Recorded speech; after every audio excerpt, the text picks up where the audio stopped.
Hello, baseball fans, and welcome to another episode of A Visit to the Mound. I'm Lark Smith, along with Stan Hough. And today we want to talk about baseball's winter meetings. They're going on out in San Diego as we make this recording. And I've got a lot of questions about the winter meetings. I have been to one winter meeting back in the 80s. It was held in Dallas at the Anatole. I know that you've been to at least one, maybe more. I've been to about 7 of them. Okay. First thing I want to know about the winter meetings is, first off, who attends baseball's winter meetings? Anybody that's involved in any kind of professional league. It goes from the rookie leagues to A-ball leagues to AA leagues to AAA leagues. All those cities and their presidents and general managers are there at that league, at that meeting. Okay. Obviously, all the major league teams are at the meeting with their people, and it's not only their owner and general manager; it's their coordinators and some of their top scouts are there. Also, during the winter meetings, what you see most is that's when they start announcing players signing. Right. I believe they just announced Verlander and DeGrom and Trey Turner. And Trey Turner, yeah. Trey Turner signed with the Phillies. Right.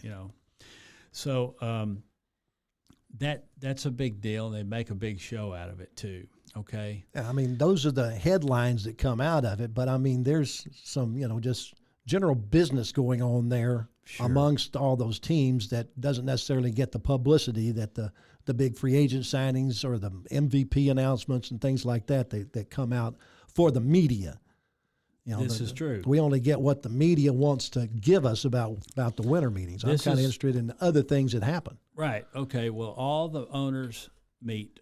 All 30 owners meet, and they're in their area. Mm-hmm. Then you got the Players Association, the union. Mm-hmm. Those guys meet as well. Okay. And it's mainly on the player side. It's mainly what's expected for next year, what they got on their deal, and all that.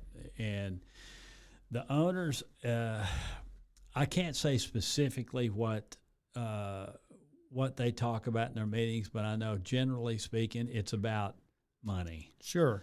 And how they can make more money and all this. And in some parts of the owners' meetings, they'll have the general managers will have their own meeting as well. Mm-hmm. All the general managers will get together and talk about, how to drive revenue, that kind of thing. I know that's happened that way in the past. Now, each winter meetings is a little different than the other, but generally speaking, this is what they do in that arena. You got the owners meeting together, you got the general managers are meeting, then you got the players and Players Association head guys meeting as well. Now, scouts meet too. By the way, umpires meet as well. Okay. There is a big meeting with the umpires, and it goes from the major league umpires down to the minor league umpires. Okay. Is that where they get these new rules that are instituted, or they come down from probably the commissioner's office, or maybe the owners meeting? The owners get together and decide that they need to make this rule, and Possibly. So they pass that on to the umpires, and the umpires pass it on to each other. And yeah. When they get out of the meetings, they make sure everybody's on the same page as far as how the game is going to be conducted for the next year. Okay, now let's go to the minor league side and affiliated ball. Mm-hmm. Most of the general managers that are there to find out about what they're going to be able to do to drive revenue for their own city at their ballpark. Now, this is where you got all these vendors that come in and promote their goods as to how it enhances that revenue. Like the promotions that they give away on, bobblehead night or whatever. Right, and then you got in the minor leagues, they have they hire these acts that come in. Before it used to be the San Diego Chicken. Right.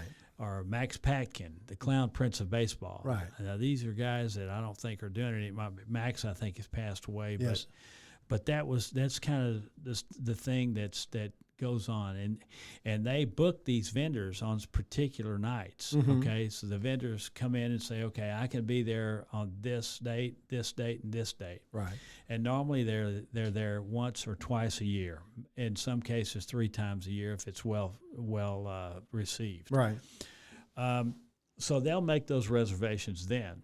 Get fireworks going for 4th of July. Fireworks.